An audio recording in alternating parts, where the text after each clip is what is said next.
शिवसेनेने जाहीर केलेल्या मुख्यमंत्री माझी लाडकी बहीण कुटुंब भेट अभियानाचा आज मंगळवारी मुख्यमंत्री एकनाथ शिंदे यांनी ठाण्यात शुभारंभ केला।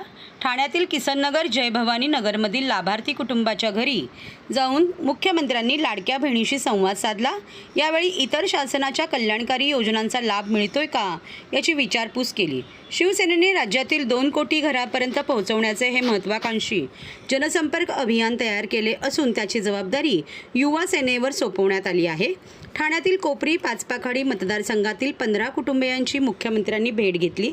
या अभियानातून शिवसेनेचे मंत्री, आमदार, खासदार, लोकप्रतिनिधी आणि युवा सेनेचे कार्यकर्ते आठवडाभरात 1 कोटी घरापर्यंत पोहोचतील असा विश्वास मुख्यमंत्र्यांनी यावेळी व्यक्त केला।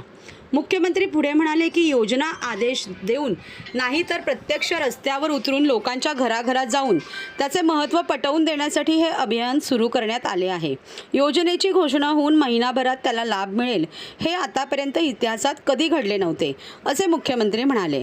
शासन आपल्या दारी योजनेत 5 कोटींहून अधिक नागरिकांना लाभ झाला होता। तशाच प्रकारे सरकारच्या योजनांचा सर्वांना लाभ मिळावा यासाठी मुख्यमंत्री माझी लाडकी बहीण कुटुंब भेट अभियान राबवले जाईल असे ते म्हणाले।